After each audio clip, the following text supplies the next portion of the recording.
आज आपको छठ पूजा उसकी बहुत बहुत बधाई और आपके माध्यम से समस्त समाज को इस पुण्य अवसर की बधाई देता हूँ, शुभकामना देता हूँ।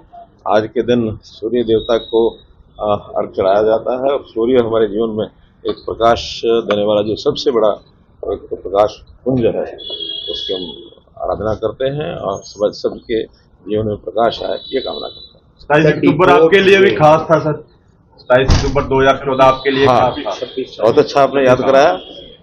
दोनों ही दिन हैं, 27 अक्टूबर भी है, 26 भी है। मेरा जो पहली बार शपथ हुई थी 2014 में वो 27 अक्टूबर को हुई थी और जो दूसरी बार 2019 में शपथ हुई थी वो 26 अक्टूबर को हुई थी। तो कल भी बधाइयाँ मिली, आज भी बधाइयाँ मिल रही हैं।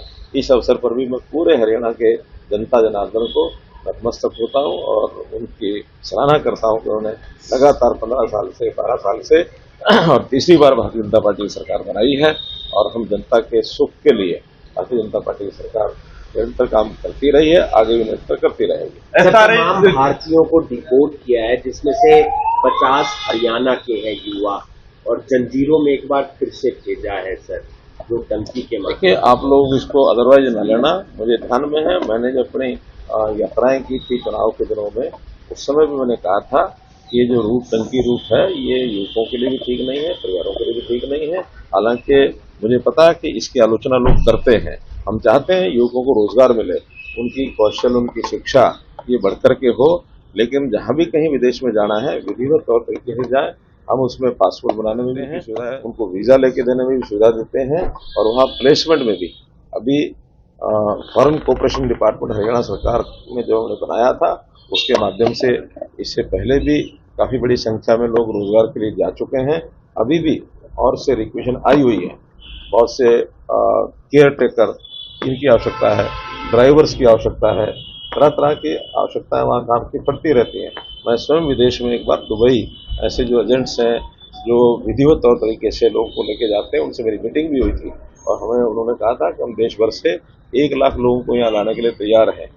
शर्त यही है कि विधिवत तौर पर वो जाए, बिना तौर तरीके से जाएंगे तो हर देश अपने अपने तरीके से काम करता है। हम अगर मान लो देश में इलीगल जो नागरिक हैं जो घुसपैठ करके आए हुए हैं उनका विरोध करते हैं, हर देश ऐसा करेगा। यहाँ भी बांग्लादेश के कितने लोग आए हुए हैं और अगर ऐसा यार देखिए ये मैं इस पर टिप्पणी नहीं करूँगा क्योंकि कोई भी अगर कोई किसी देश का कोई नियम है उसका उल्लंघन करने में उनका निर्णय है। हमारे यहाँ जंजीरें हमारे लोग नहीं लगाते हैं, उनके लोग क्या करते हैं क्या नहीं करते हैं, दोषी को क्या सजा देनी है उसके बारे में नहीं करना ठीक नहीं है। सर धान को लेकर लगातार किसान परेशान चल रहे हैं और कई तरह के धान घोटाले हो चुके हैं, हर साल ही होता है। अब की बार तो बहुत ज्यादा किसान परेशान। ये बात ठीक है कि इस बार वर्षा देर तक आई है और जब देर तक वर्षा हुई है तो धान की जो मॉइस्चर वो ज्यादा थी और ज्यादा मॉइस्चर का धान कोई भी आड़ती भी नहीं लेगा, कोई मिल मालिक भी नहीं लेगा और बिकना भी नहीं चाहिए। उसका कारण है कि अगर मॉइस्चर का धान जाएगा तो पैकिंग के समय या उसकी मिलिंग की जाएगी तो उस मॉइस्चर के साथ धान खराब भी होता है और खराब होगा तो ये नुकसान देश का नुकसान है, किसी के भी काम नहीं आएगा। इसलिए धान की मॉइस्चर ठीक करके किसान लाए, ये निवेदन पहले भी मैं हमेशा करता रहा हूँ, आज भी निवेदन यही करता हूँ। हाँ 2-3% का अगर ऊपर नीचे है तो उसमें जरूर उसकी कटिंग करके उसमें जो जितना भी रिबेट करना होता है उस हिसाब से वो लेते हैं।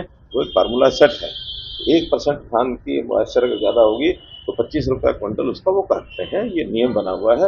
इस वो भी 2 या 3%, अगर 17% से 25% मॉइस्चर होगा तो वो कहीं भी उसका कोई लाभ नहीं है, वो तो पानी बेचने वाली बात है।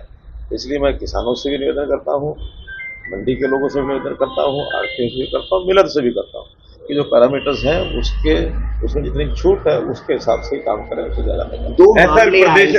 देश भर में ऐसा रहा कि 10 स्टेट में करने की इलेक्शन कमीशन ने घोषणा की है। तो निर्वाचन आयोग का निर्णय है, बिहार में वो कर चुके हैं, कुछ प्रदेशों में पहले शुरू किया है और आज सिर्फ 10 प्रदेशों में और वो प्रेस कॉन्फ्रेंस करके करने वाले हैं, ऐसा मैंने भी समाचार पत्रों में पढ़ा है। क्योंकि ये निर्णय चुनाव आयोग का है और ये चुनाव आयोग समय समय पर ऐसा करते रहते हैं क्योंकि उचित वोटर जो है उसी को वोट डालने का अधिकार हो। जो इलीगल वोटर कहीं दर्ज भी हो गया तो उसको खत्म निकालना ये देश के हित में है, समाज के हित में है, हमारे डेमोक्रेसी के हित में है। इसलिए जनतंत्र को अगर बनाए रखना है तो इस प्रकार से जो गलत ढंग से वोट बन गए हैं उनको समय समय पर निकालना हटाना ये चुनाव आयोग के तंत्र का काम है। 2 मामले सामने आए सर, दोनों आत्महत्या से जुड़े हुए थे। विपक्ष कह रहा है या तो सीबीआई से जांच करवाइए या फिर सिटिंग जज हाई जज से जांच। ये देखिए, प्रदेश की हमारी जो न्याय व्यवस्था का उनका विषय है, जैसा वो चाहेंगे वैसा करेंगे, और जो अगर डिमांड किसी ने की तो जरूर वो विचार करेंगे।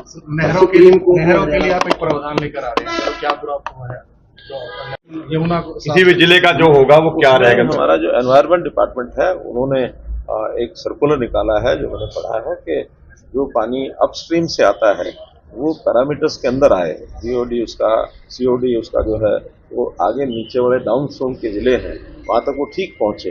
डाउन स्ट्रीम के जो जिले हैं जहां वो